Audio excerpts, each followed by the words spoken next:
What is up, teachers on fire? Today I want to unpack one of the great mysteries of modern teaching, and that is, how do you keep a grade book with no numbers in it?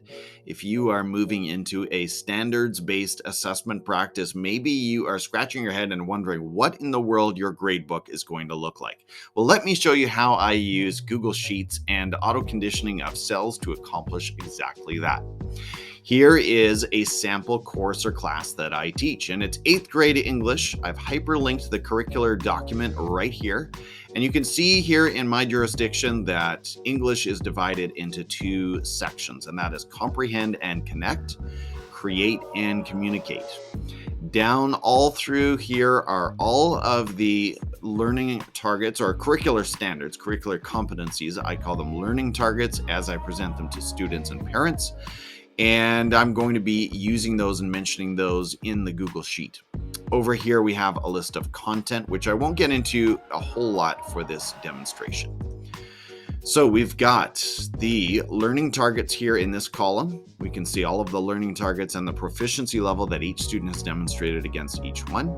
We've got the dates of the learning activities, the units of each learning activity. I know that will vary according to subject and practice. Format and the name or the type of learning activity. I'll explain those differences in a moment. And the assessor, who is doing the assessment. Was this teacher, student, peer? How or what's my source for each assessment? Down here, just a bit of an introduction, I guess, to the proficiency scale that I use here in British Columbia, the Canadian province of British Columbia, and that is emerging, developing, proficient, and extending. And for the sake of this video, I won't get into a whole discussion about the differences between those four grades or gradations of proficiency, but those are the four that we use K through 9 in BC. All right, so let's talk about, how do I record my assessments from a learning activity? What does that look like? I've got a sample Google Classroom here, and by the way, if you want to join me in the Teachers on Fire Google Classroom, here's my class code. You can just hit pause on the video right now and write that down, or maybe enter it in a separate tab and join me. Join us in the Teachers on Fire Google Classroom. You don't ever have to do the learning activities that I assign. You don't have to complete them if you don't want to, but it's simply a place to compare notes, and it gives me good content and material for videos like this.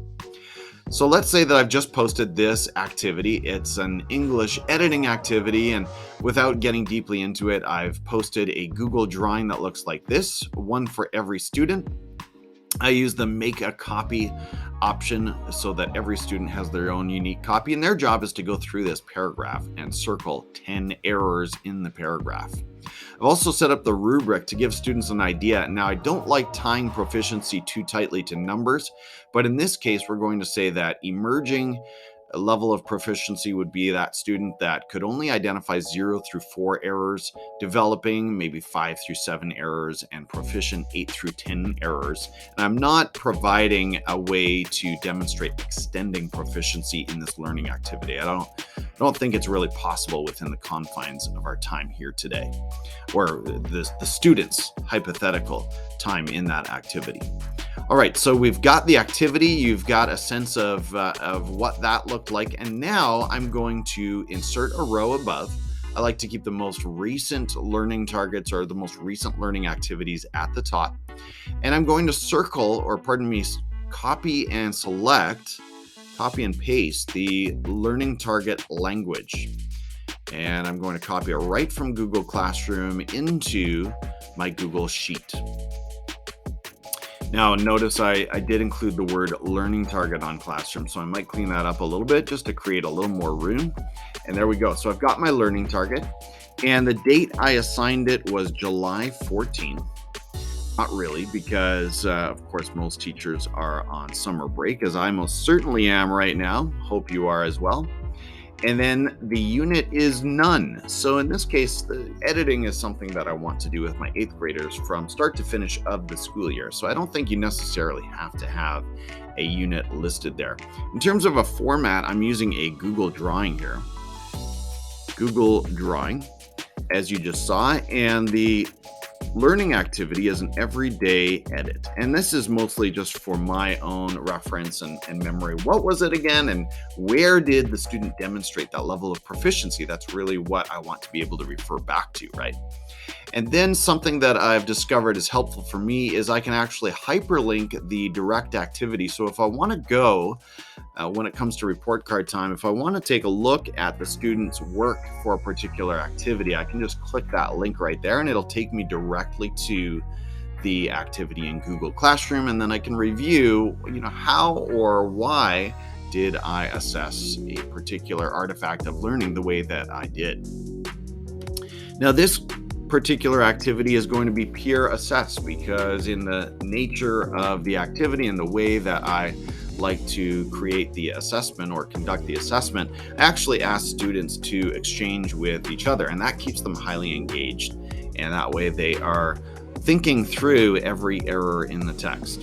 And then here is the beauty, here's the magic sauce, and I won't show you how I set this up in this video, I don't think, but basically we're going to go through and assign, or not assign, but give the proficiencies that I gathered from this learning activity.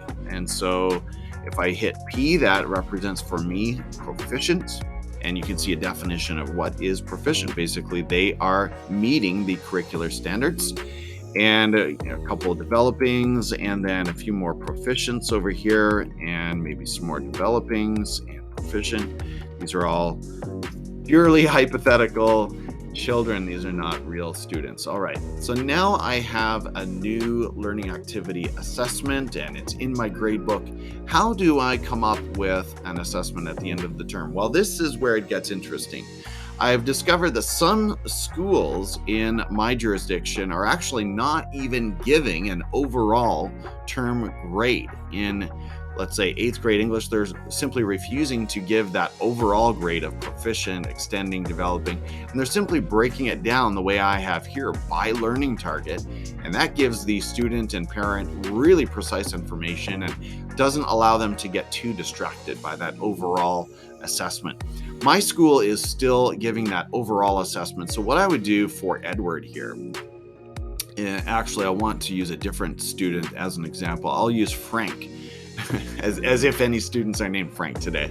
So I'll use Frank here as an example. Frank has a lot of developing proficiency, examples of developing proficiency, and we do want to get away from the philosophy of averaging. And so I want to give more weight maybe to some of the more recent assessments that I've done, particularly if I've done 3 assessments on the same learning target. I'm going to pay more attention to that third one than the first one. That's not really something that you see here. I'm using different learning targets in every case. But all of that to say that I think in terms of an overall assessment on the term so far, Frank is showing developing proficiency. And of course, if the term's not over, that is something that, that is a picture that may change. And frankly, we're talking about Frank here. So for any of these assessments, you can always talk to that student, and of course you're giving them feedback, and share with them exactly how they can improve or upgrade that. I don't really like to use that term upgrade, but how they can demonstrate greater levels of proficiency is how I would want to express that. Now, a quick note on these hyphens. Edward missed a couple of learning activities, and let's say Edward was sick, or he was away on vacation, or he just didn't turn something in. I would insist, to me it's really important to just mark those with a hyphen, and those do not light up with any color here in the way I've conditioned this sheet, and that simply tells me I don't have the evidence. So I'm a big believer in the missing learning activity means there is no evidence. There's no evidence to analyze or assess, and I make that shift from the missing work is evidence of no learning. It's not really evidence of anything. It's missing evidence. And so I think that's really important in this setup. That's a bit of a tangent though, and all of these topics are fraught with emotion and passion and conviction on the part of teachers. So I'm going to try to stay out of the assessment conversation and simply show you how a standards-based Gradebook can operate. Hey, if this looks interesting to you and you'd like to work from this exact Google Sheet, I will be happy to share it with you, and you'll be able to operate from this template and customize it for your own practice. So all of the cells will be preconditioned to light up with these different colors, although more than likely you are using a different proficiency scale in your district, even if you are following a standards-based assessment regime. There's the word. Hey, teachers, if you made it this far, you are really committed to learning, growth, and sharpening your assessment practice. And you know what? You very well may have a better system than the one I've described here. So if that's the case, let me know that in the comments as well. And hopefully you can link me to something so that I can do a little bit more learning here in my journey. Thank you so much for hanging around. Take care, and I'll see you in the next video.